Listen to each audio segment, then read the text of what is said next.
So the current status. So basically, this is just this is one of the big newspapers. Actually, and I have to say, as a matter of fact, is identified with the left wing to some extent, and they've covered the all's been going on with the prime minister. So it says in the last 20 years, there's been 12 cases.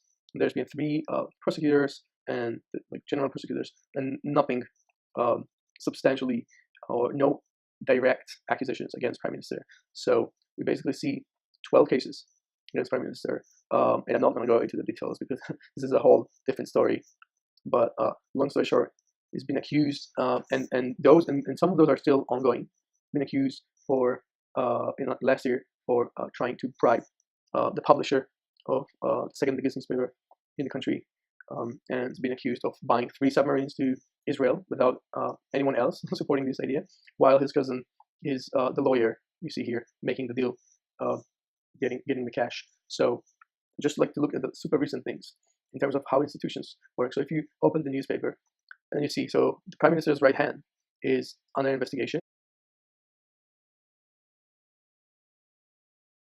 So we've been talking about innovation so much, but what exactly we mean? So what kind of innovation has come from Israel, and what innovation can do or will do in the foreseeable future? So we see this. I mean, there's quite a lot of innovation coming from the country, as one would imagine. So we have the drip irrigation, and we can think of how each one of those changed industries. So rooftop solar hot water system.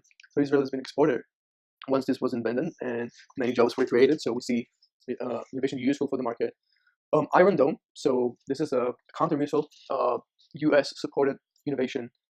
It's been helping creating jobs for hundreds of engineers, and hopefully in the future it's going to be widely exported. So it's a source of income. There's much innovation happening, and not only in the private sector, but also we see here like Israel is the world's largest exporter of drones. If you think of it, of 8 million people country, this is quite impressive. We have the endoscopic capsule coming from Israel.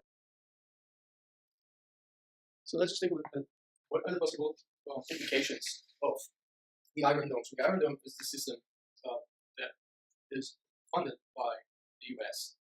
with Israeli innovation. So this is basically Israel is the brain, the U.S. is the money, and this work has been going on for many years, and it's now really good. So basically the technology intercepts more than 90% of missile from at middle range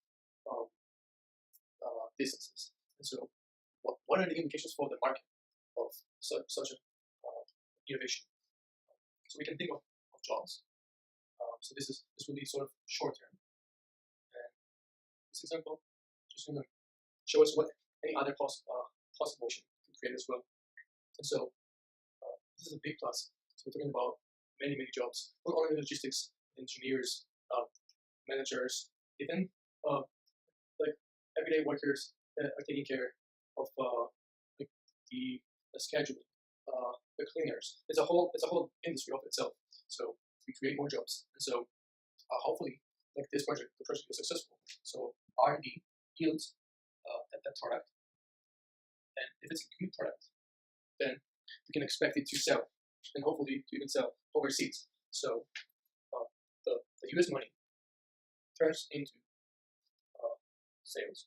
So what we get here is that the technology, so the brain, goes back to the US. So the US gets sort of innovation. So it's useful outlet for us, especially because it cools down conflicts. So it's not an offensive measure. So the US has innovation, and now Israel is able to say and talking about open to a new market. And so we have new entrants, new countries that all of a sudden can use this technology. We have more income flowing into the Israeli market. So now we are at the third phase. So say there's new market, a new income flowing back to Israel, and if that can be redistributed, and which will be caused by policy or the right policy discussed, then we get lower social mobility or inequality. So that's gonna be super useful and great outcome. And as this keeps happening, and we have hopefully good sales. So We need more people, more hands-on, so more jobs, and this loop continues. So this is just a great demonstration of how can a new sort of market or a new section in the existing market be developed thanks to innovation. So let's try to put everything together. We have technological innovation, so generally speaking, in all countries, and we've seen one possible direction is that reach gets richer, as well as social mobility. As innovation is a social mobility enabler. So with the right programs, you can use it for redistribution of skills and enable social mobility. But it could also be a force that polarizes if institutions are not in place, or institutions are what I call rotten. So rotten institutions with bad planning that leads to unskilled workforce, or corrupted that are weak with internal conflicts. So, for example, like we have the Orthodox population in Israel, or ethnicity-based conflicts in different countries, result in low social cohesion because the institutions are not helpful for social cohesion, and internal conflicts definitely don't help. And so, what does all say about Israel in 2017? So, the rich gets richer, which is caused by this sort of bad planning and by corruption. So, they keep on getting richer, and they make sure via lobbying that the bad planning is going to continue, the corruption is going to continue. So, this cycle over here. So it's sort of a atrocious loop, either here or here with corruption, and we get the low social cohesion. And so this puts Israel as an outlier right here. So Israel's social cohesion is very low, much lower than what we would expect in terms of the correlation between the economic performance and the social cohesion. So low social cohesion because of the different ethnicities and different groups in the countries, but okay social performance. Bad planning and unskilled workforce. If this is not going to go through some new policy, we'll talk about what exactly. So it's going to take the innovation. It's going to diminish corruption, hopefully in some way, and it's going to increase the social cohesion. Only goes together. So this new policy that is also targeted at the social cohesion and the redistribution through sensitive S&T programs.